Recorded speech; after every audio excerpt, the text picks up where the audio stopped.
Hello, welcome to Growth Marketing Chat. Today I'm here with MANOJ Ramlani. He's the founder and CEO of Sales Intel. It's a pleasure having you on Growth Marketing Chat today, MANOJ. Yes, thank you so much. And I'm happy to be here, Carolyn. Thanks for the opportunity. Yeah, so you have a pretty unusual growth story because unlike a lot of companies, you started investing in marketing pretty early on. So I'd love to hear more about this. How far along were you when you started investing in marketing? We actually started marketing before even the product was out. Wow. We were still in alpha phase, and we started marketing, and the reason was twofold. One was to talk to as many of our prospective customers as we can and show them the alpha product, right, and get their feedback while we are moving from alpha to beta and the GA. And the second was, the space that we are in, it is B2B. It takes a while to get the word out there and get the brand out there. So we want to get ahead of it, and we wanted to make sure that at least the prospects know about what we are working on and what's coming, over next 90 days or so. So we started 90 days before we went live with the product. That's awesome. That's awesome. And I love how integrated your approach seems, right? Because it was not like marketing by itself. It was marketing to inform the product roadmap, right? That is correct. That is correct. Yes, that version of the product that we were releasing, we got lots of great feedback, but what's next and what was missing, that helped us tremendously. Awesome. And so for this initial investment, do you hire an internal team or did you find an external partner? No, we actually found an external partner. It's hard to build marketing when you're such a small startup. You need the content person, you need a video person, you need an email marketing person. So you need a couple of people, demand gen expert, the PPC expert, and we didn't have anybody. So we partnered with a company, and we ended up actually acquiring them a year and a half later, because they were so familiar with our product, our market, that we came together, and their team became part of our marketing team. That's a fantastic story. Unfortunately, not everyone is able to acquire their marketing agency, but I can see how that worked really well for you. Okay, so that was the marketing part of the growth function, but obviously now there's more than marketing to growing a company, right? So when did you start investing in other growth functions such as sales and customer success? Yeah, great question. So, after marketing, I was a salesperson number one. So, doing the demos and having those conversations. So SDR and AE in a box, that was me. Anybody who was in my friend circle, in my LinkedIn network, my previous clients from the last companies, I just got on a call and pitched them about Sales Intel.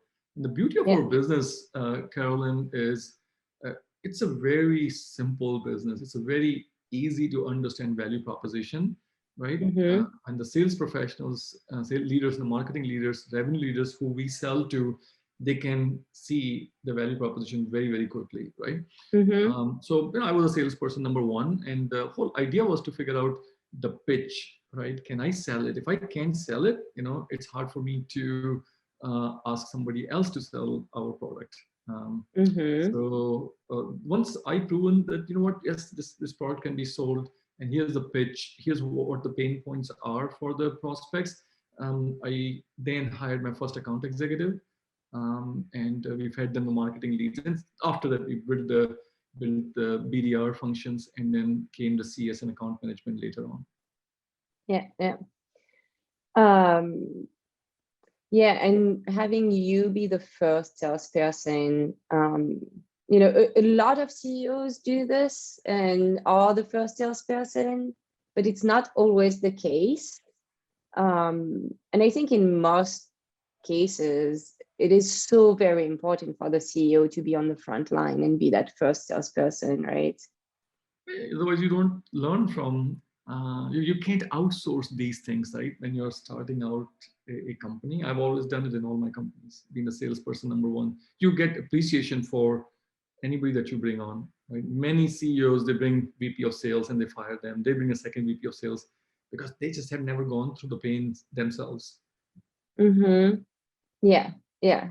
Yeah, and then you can be a much better product leader, right? By talking to your customers all the time. Absolutely. Great. So to come back to your kind of sequencing here, how you went with marketing first and then sales afterwards. You did mention that you wanted to do marketing first because you wanted to get ahead of the market, and that helped you get in front of the right people. But a lot of people like really go all in on sales first. Is that something that you kind of learn through your experience creating other companies, or you always did it this way? Yeah, no, my first company, we were in the consulting business. We did no marketing for 6 years, and Yeah. sales was so much harder, right? Because nobody knew about who you were. So you were starting out that conversation and spending first half of the conversation as to who we are.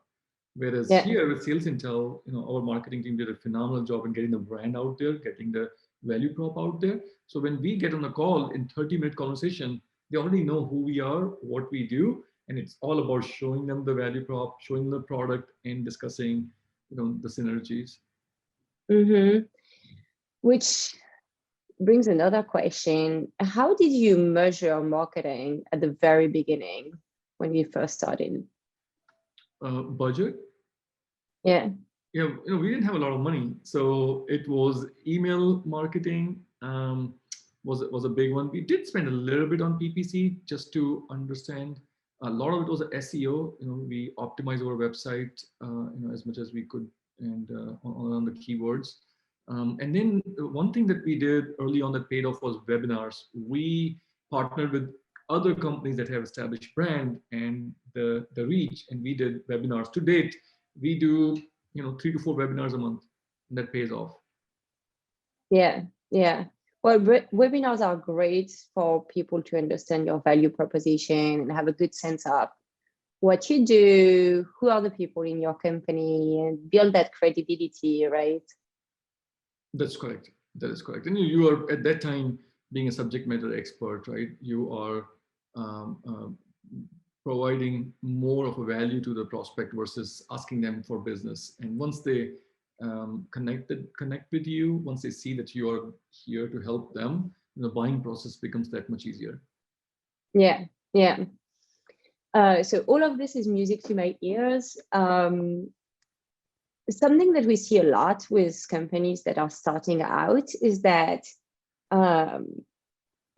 obviously when you're starting a company, there's a lot of pressure to bring revenue, right? But marketing sometimes can take time to actually produce revenue. And especially at the beginning, it's really difficult to track everything. So how long did it take you to see concrete value, meaning like, well, I know that this lead came from here and then became a customer, so like there's clear ROI, right? And when this happens, it's phenomenal. But sometimes, especially at the beginning, there's a lot of like, we're producing all this content and we're more credible, or we know it helps us, but there's not a direct line. So how do you navigate this as a CEO? Because it's costing you money, right, to invest in this.